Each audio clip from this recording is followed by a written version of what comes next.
Hi, welcome back to my series going over my first impressions of Square Enix's action, drama, comedy masterpiece, Final Fantasy VII Rebirth. There's no time for an intro, so let's just jump right in.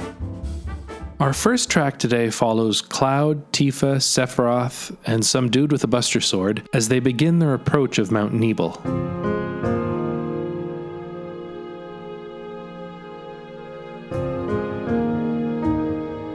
We open on an ambiguous piano line, followed shortly by a cello playing something resembling the three-note pattern of the Lifestream melody.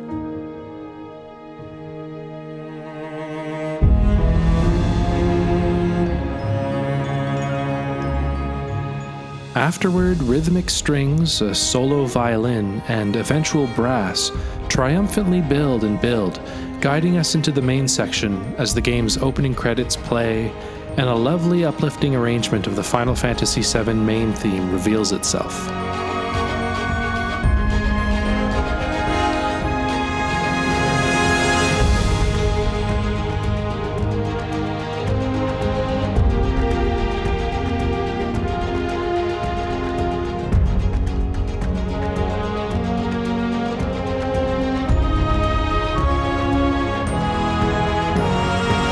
This is a mostly faithful rendition of the main theme in the key of G-sharp major, but there's a slight change to the chord progression that adds a brief air of mystery or suspense without getting completely lost in it. In the original version, the first three chords are the 1 chord, the minor 6, and then back to the 1.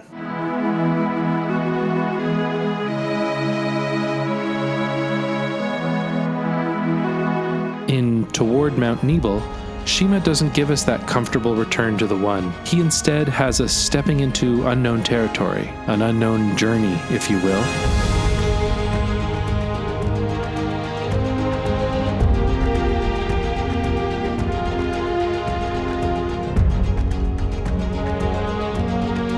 This is a flat 7 chord, which you wouldn't expect to hear in what is otherwise a chord progression composed of chords from the Ionian mode, i.e. notes and chords from the major scale. He yoinks that chord from the relative minor scale, the Aeolian mode, which is what makes it sound a little bit mysterious or surprising, but still relatively close to home. This sort of fuzzy transposition of original Final Fantasy VII tracks happens constantly in Remake and in Rebirth. That blend of the familiar and the strange is the special sauce that makes these scores sing. It would take way too long to acknowledge every single time something like this happens, but I thought I would point it out in Toward Mount Nebel because its use and intent are obvious and readily apparent. This is track 5 on the original soundtrack release, and I'm glad the soundtrack came out before I made this video, because had I not read the liner notes, I would have fairly confidently declared this was a Yasunori Nishiki track. I was so convinced. It's an uplifting arrangement with joyous trumpets that sit narrowly in the mix, bright rhythmic strings. To me, it sounds a lot like the main theme of Octopath Traveler.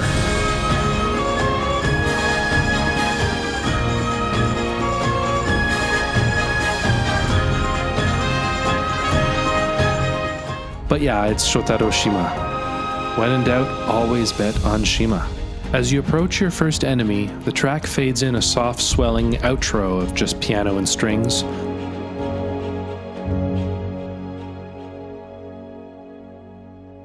Followed shortly by our next new track. It's another arrangement of the Final Fantasy VII main theme, though this time it's led by a James Bondian electric guitar.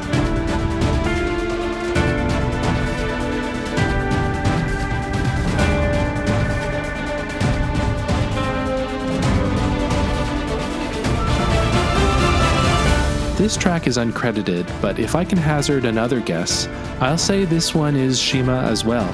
Those fast hi-hats and thumping brass and kick drums sound like a classic Shima rhythm section to me. Even though we just heard another arrangement of the main theme, this one's in the key of D minor and has so much more tension than what just came before. Note the reference to Let the Battles Begin on the accented brass at the end of each phrase. This short verse keeps looping while Cloud fights the insectoid chimeras. Once you take them both out, the bombastic rhythm and brass sections ease off and the strings fade in a bit more as the cutscene begins to play.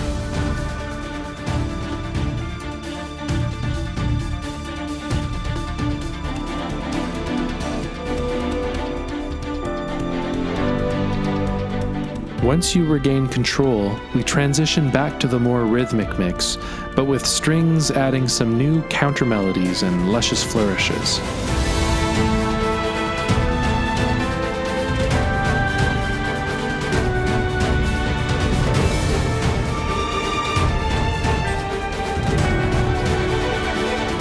It also introduces an entirely new phrase with its own chord progression. It seems to be building towards something.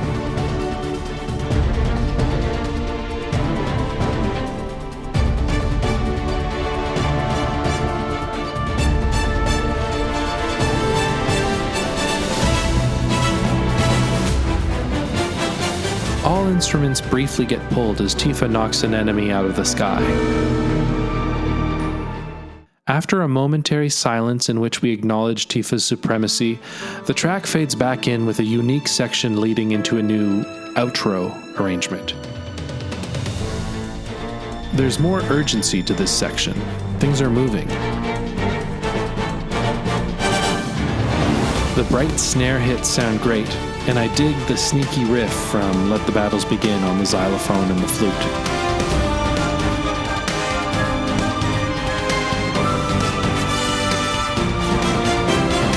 Once you take out the next round of baddies, the track evolves once again with the ensuing cutscene, which, once it plays out, leads into another completely new section.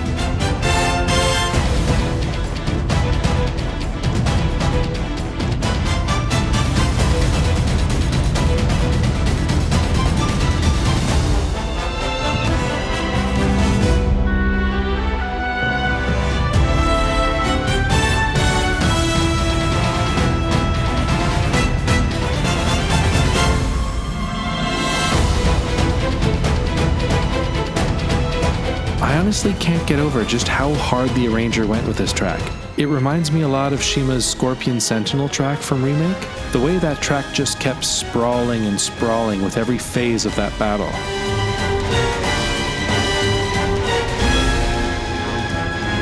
Yeah, it feels like it's been scored to dynamically keep up with a multi-stage boss fight, but instead all you're doing is hiking up a mountain and fighting a couple birds in a tutorial. They did not have to go so hard with this one.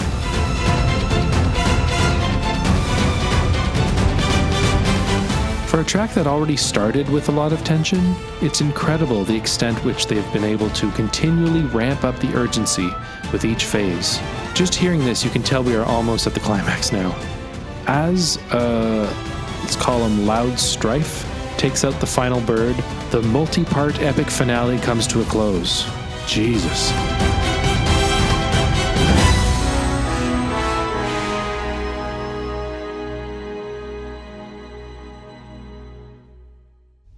Seconds after the scene ends, our next piece starts up with some nice mountain climbing banjo, which feels like a logical extension of our banjo-led Tifa track from the last episode.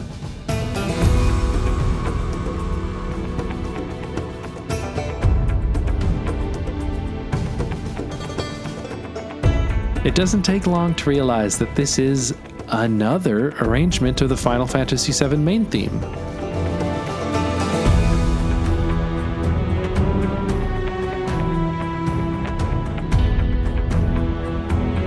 Yikes, that's maybe one too many. I would argue this one of the three is probably the least memorable, but it's still great. While discussing his work on the Final Fantasy VII Remake soundtrack, Shotaro Shima at one point mentions that he was blown away by Nobuo Uematsu's ability to write melodies that can freely shift to express different emotions depending on the context.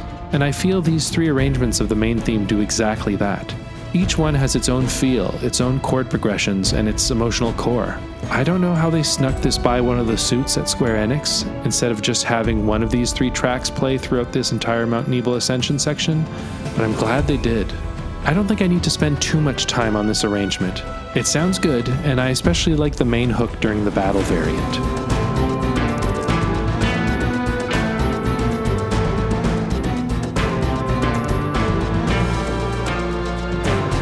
killer Bondian guitar tone is back, but the riff that the piano and some of the strings are playing behind the guitar sounds super sick as well.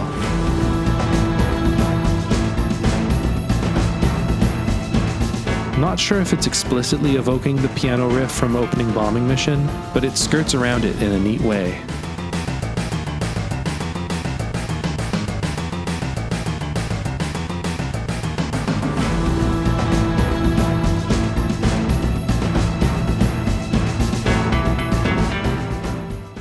As you enter the Mako measurement facility, a familiar track from Remake begins to play.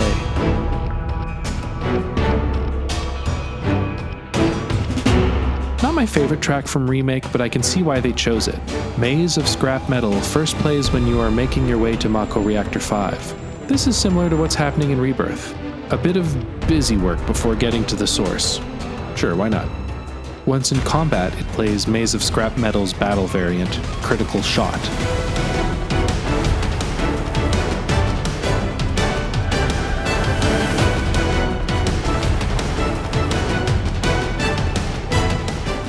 With the Mako reactor finally in view, we get a dramatic cutscene as the bridge you are crossing begins to snap.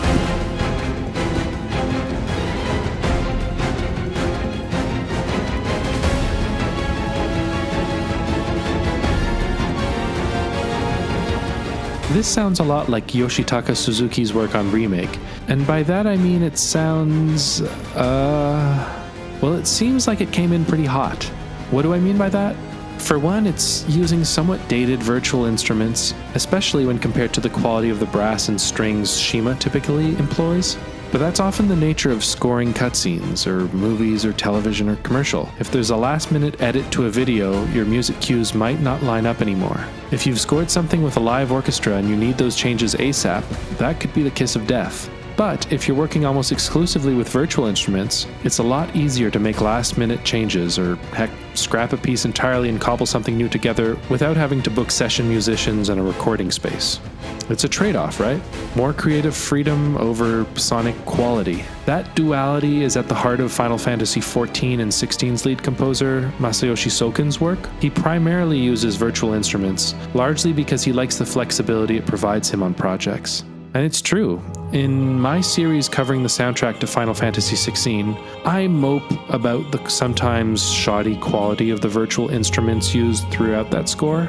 I argue the whole thing would sound so much better with more live musicians, but that's an unrealistic alternative. The real alternative is likely a soundtrack half as long, half as well timed as the one we got. This is all to say, I think Yoshitaka Suzuki's work on Remake, and likely Rebirth, gets a bit of flack for not sounding as good as the rest of the score, but my entirely speculative rationale is that he functions as a bit of a fixer. If there's a track that for whatever reason doesn't work, maybe because they did some 11th hour changes to the timing of a cutscene, Suzuki sweeps in and produces something in record time. Uh-oh, that track that one of your favorite composers wrote is actually too close to a Danny Elfman or Jeremy Soule or Yoko Kanno track, and we don't want to be sued. Have no fear, Suzuki is here to sweep that litigiousness away and take the fall. At least that's the headcanon I'm going with, since it's the only way I can wrap my head around that dichotomy of Yoshitaka Suzuki's work being so good in Final Fantasy XV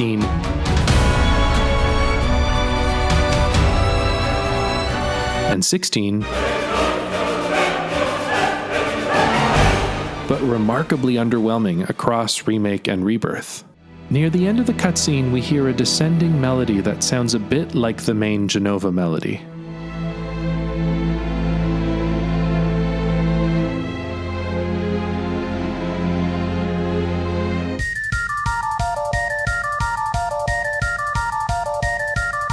This is maybe a stretch, but considering what they will find at their destination, it could be intentional. Also, what's the deal with that lightning? It kind of seemed like it came out of nowhere. Did Genova do that? To split up the party?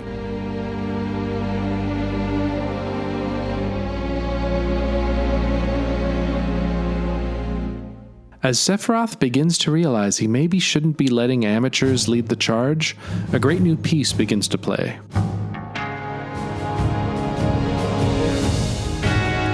The opening is spacious and also cheesy with its guitar, brass, and reverby piano. but it quickly pivots to a moody groove that I really love.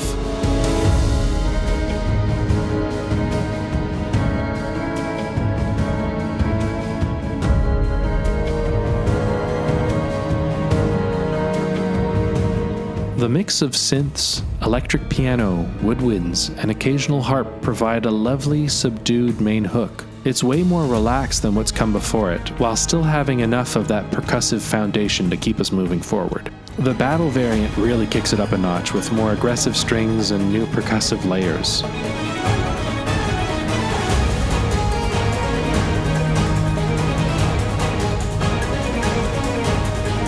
Compositionally, we are veering away from familiar territory. There are no pre-existing Uematsu FF7 themes in this track. The choices and tones of instruments used in both the field and battle arrangements lead me to believe this is a Shima original, but we can't be sure for now since this track didn't make it onto the official soundtrack. Minutes later, as you reach a little further into the cave, the track plays a unique outro before fading away. Hopefully not forever though. It doesn't show up again in Chapter 1, but I'm hoping that this track, along with some of the main theme arrangements we heard earlier, might show up again once the party reaches Mount Nebel in the present, because generally speaking, these are all way too strong to be heard once and never again.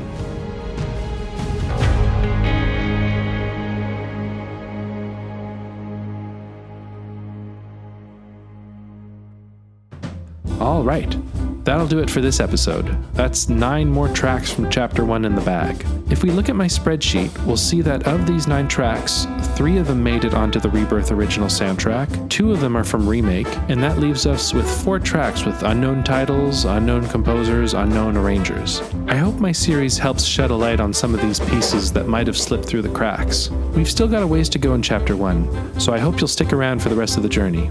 Until next time, bye!